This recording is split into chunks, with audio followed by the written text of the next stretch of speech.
So we're here, today we're going to be in side control, but we're going to be bottom side.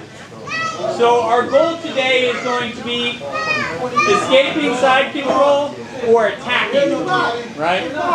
Because obviously we've been working on, being in Mahu's position and attacking the arms, attacking the on belly, some of those things. So this week we're going to work on what to do defensively from side control and how to escape from side control. So a couple things we want to do immediately.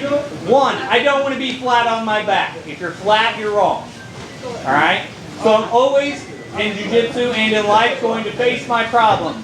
Post to my outside foot, shrimping, getting to my hip, turning my hips and shoulders towards Mahu. Next thing I'm going to focus on doing is getting my frames in place. My top hand is going to come to the shoulder, and I'm going to use that frame to get underneath his chin. So I'm just tapping that shoulder underneath the chin.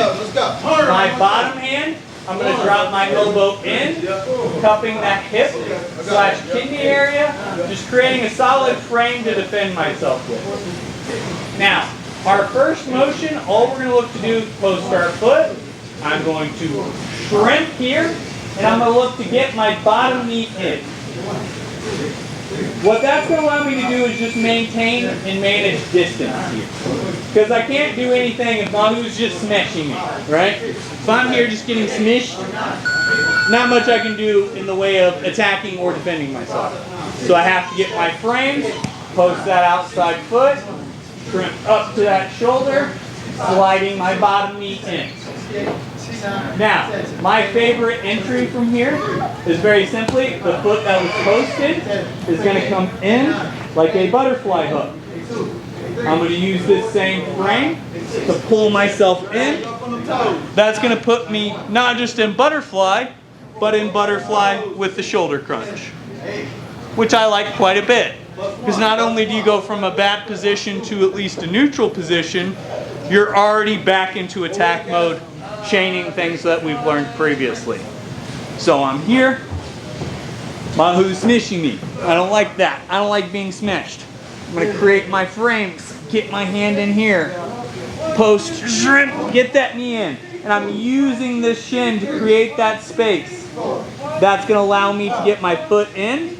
I'm going to use that foot, and I'm going to use this frame to push in, swivel my hips under, boom, already in shoulder crunch position, already in attack mode here. The goal of this, guys, is to just get back to butterfly, just get back to square one from here, then work to attack first. Boom. We're here, get my frames, shrimp, get my knee in. As soon as that knee's in, I insert my foot. I'm using that foot plus my frame to pull me in. Already back into shoulder crunch. Questions on this position? This comes into that definition of very simple. Matt, anything I'm showing you today, magic right there? Very simple motions, right? Classically not easy though. Can't leave it the clock. You're facing a good opponent and you're really driving their shoulder when you're turning your face away. Yeah. Is it still just the same? Or do you have any other tips to kind of like change? Yeah, biggest thing is, especially when you have a guy who's being real heavy on the pressure here, because most people don't just hold pressure here unless they're trying to stall. They're going to set that pressure and then go to start moving. So one, you may have to wait for a little bit of that opening. The other thing you can do if you need to create space and less friends in life, you can also, I just like a good palm to the ear. Sometimes it's just a good deterrent to get people moving. A good forearm, sawbone type motion can also, like I said, create space and enemies all at the same time. So that's always a good one. And sometimes it's not going to be just like a clean, I post and get my frame. Like sometimes it's going to be a, hold up, we got 10 more of those. That was real good. Couple of y'all stop. it's going to be a little bit of a dog fight to get this. It's not just a, oh, beautiful frame. It works every time, first attempt. No, it's going to be, there's a bit of this that is dog fight. You got to create that space. You got to create that grit to get after it a bit. It's not just, certain things like when you berimbolo, it's about motion and fluidity and that. from bottom side, it's a little bit of grit and a little bit of dick that you just gotta have in you to get it done. Make sense? Other questions on this? One more time. We'll do Mahou. I'm here. I face my problems in life. I get my frames here. I shrink, get my knee in, insert my foot, turn myself in. Alright? Driller out. 1, 2, 3. Alright. So I'm here with Mendoza. Boom. I get here. I'm inside control. Let's say there's short time. Let's say I need something quick. Let's say desperation has reigned, right? Sometimes that just happens. Let's say you're just a bully and you're mean, and sometimes you just want to attack people from wherever you are because you're lazy and you don't want to do it. So I'm here. I'm going to get my same frames. I'm going to look the arch into him here, but instead of trying to drive this knee to the hip to try to maintain the distance and work hard and do all those fun things, right? I'm going to throw this right through his armpit here. As soon as that happens, I'm going to swing this leg up. Attack the arm. This is a nice one, especially if you have that big, heavy, strong guy who just wants to hold you there and you're just trying to let him move here. This is real hard. I can't get this in. It's just tough.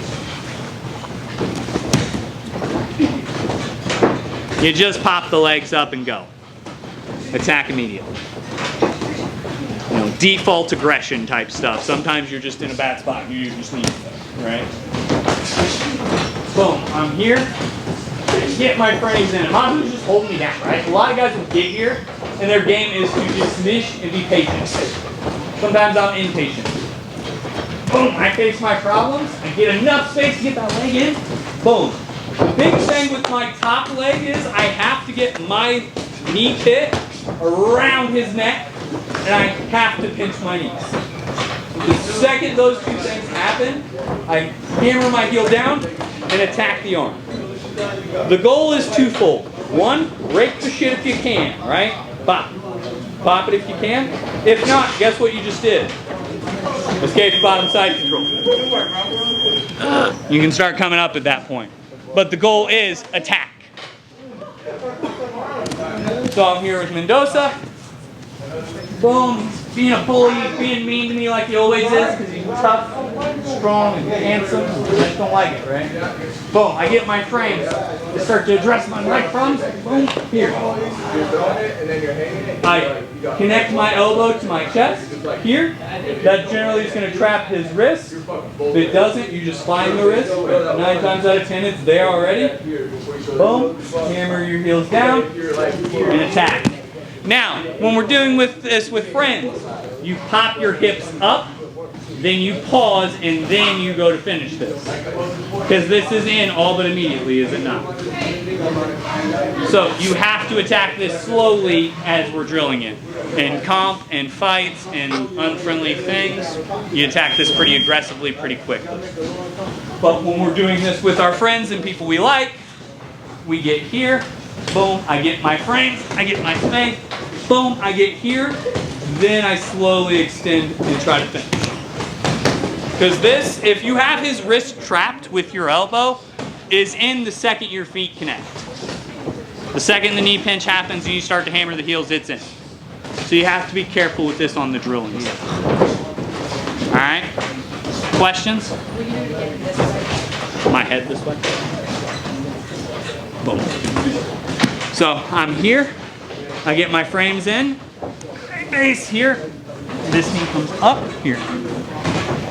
Now, ideally, I trap this here. If not, I find it.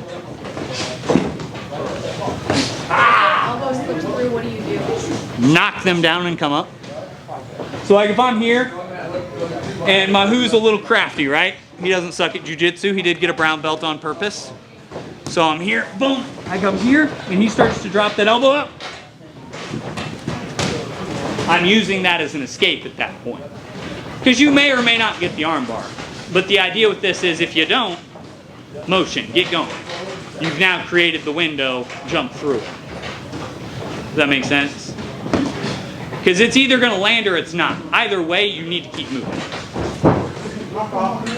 Other questions here? By looking to create that distance, is that the way to do so? Is just kind of that bench press? Yeah, kind of that frame press and with your hips too. Because when I'm here, the big thing that a lot of people do is when they get here, they're just like, I'm big and strong. I'm gonna bench press Mahu, right? Here's the problem. You're in a really bad spot and your name's, what's the big powerlifter's guy's name? Jake, right? Mike? You're not Mike. Mike can just bench press me into position in the arm bar, right? Because he's just that dude, right? Doesn't make sense. Life isn't right. So it's fun. For all the rest of us, use your hips to bridge. Guess what? There's now a void and I'm holding him in place for that. So I'm gonna use my hips and my back and my arms to create all of this space, right? Then I'm gonna occupy it with my forearms and then use that to attack. It's like, look, if I'm here and I lift Mahu with my feet, right? Like a helicopter sweep, like we've been joking about earlier. So boom, I get here, I get Mahu up. I already have him in space. I can occupy that space with my hands. So that's all we're doing is I'm using my legs and back to get him into position, locking him in that position, and then using my feet to attack. Does that make sense? So you don't have to be Mike who can just deadlift me out of nowhere for no reason. All right? ¿Entiendes? Sí. ¿Sí? 1, 2, 3.